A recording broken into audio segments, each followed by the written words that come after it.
Hello everybody, this is Slothy Gaming and welcome to episode 10 of Let's Play Dofus. And today we're going to talk about souling and we're going to do Haunted House Dungeon. Yeah! Alright, so as far as souling goes, there are two things that you need to know about right off the bat.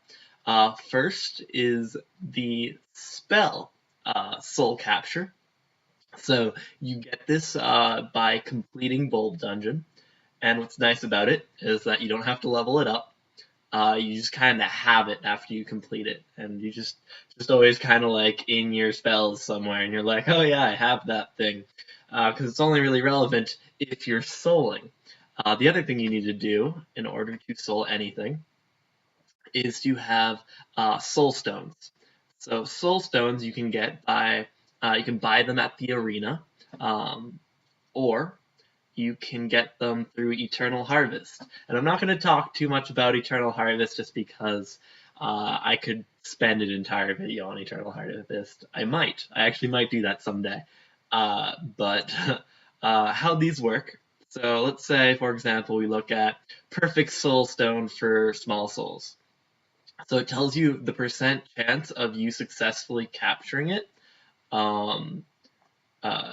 when you use the spell and if you get it or not. So for example, this one has a 100% chance. It's a perfect one.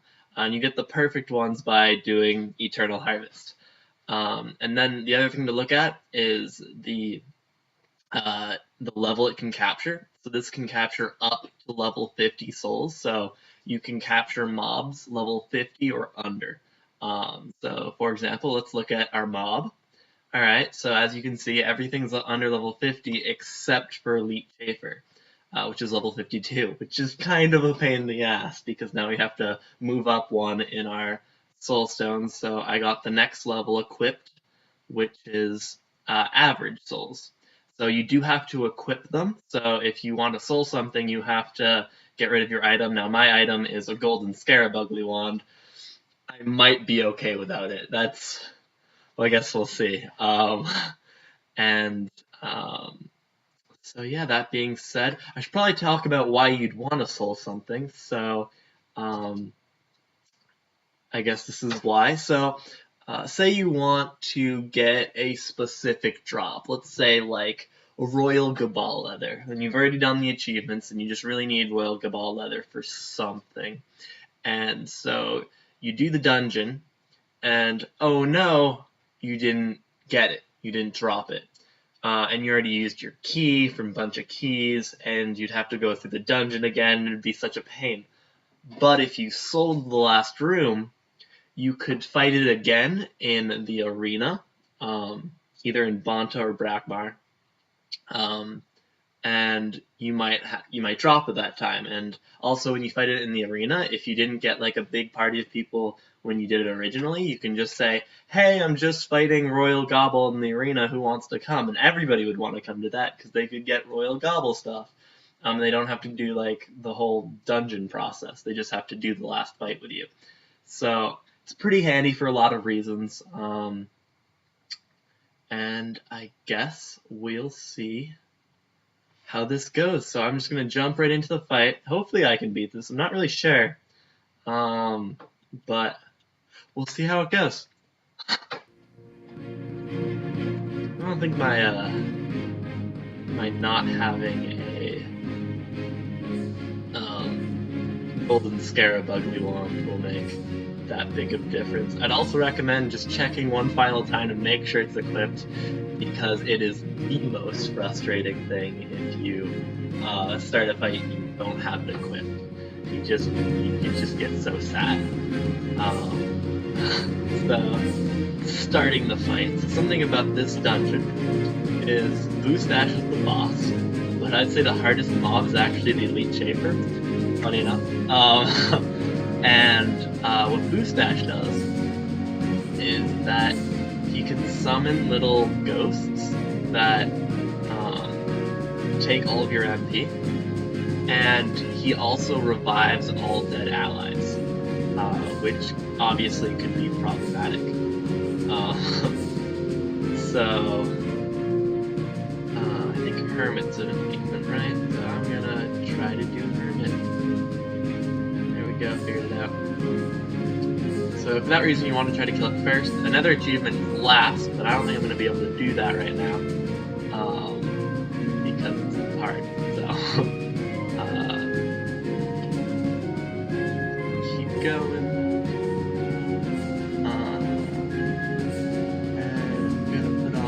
Shields for my dude. Feeling good. I've already got it down, 322 health.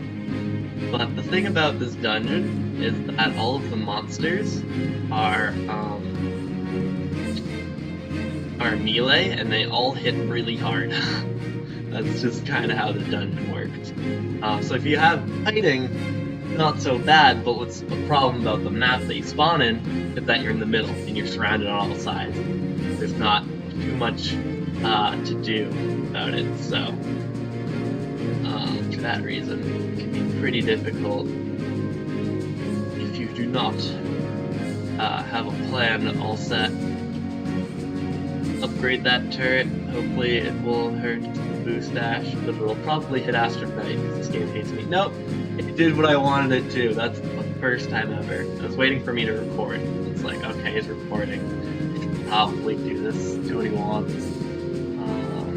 Yeah, I think I just kill it. Yes, so now we just gotta kill everything else. Which can also be difficult because these things hit really hard. For example, the Elite Schaefer. Alright, so I'm actually going to activate my soul capture because it takes you have 4 turns after you activate it to kill the mob. And if you don't do it in that amount of time, you have to wait for it to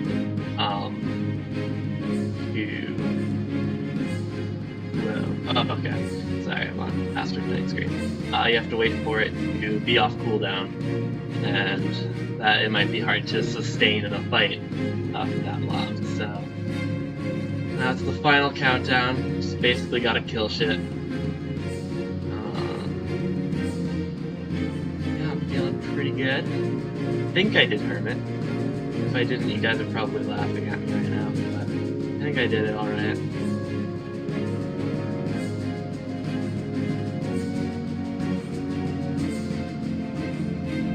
Off the turret. Not hurt the turret. Interesting. And keeping them alive.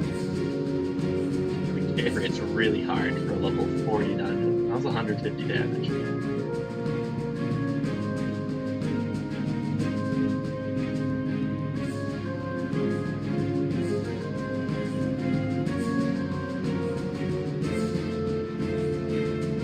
One left. So yeah, if I didn't kill Boost Ash first, he would have just kept summoning dudes. Which would have been awful. Or not keep summoning random dudes, but everyone I killed, he would have just summoned it back and I would have made no progress. So, a lot harder for that reason. Alright, so because I successfully did it in the 4 turns that after I used it, I now have a Dungeon Keeper Soulstone. So once again, if I want to use this, I can go to the arenas and fight it with friends and whoever, or in my case, I'm going to use it for a quest. So I hope this was helpful. I know souling isn't very clear when you start off, but I hope that it is more clear now. If you have any suggestions for videos, please feel free to leave a comment. And I hope you have a beautiful day. Thank you very much.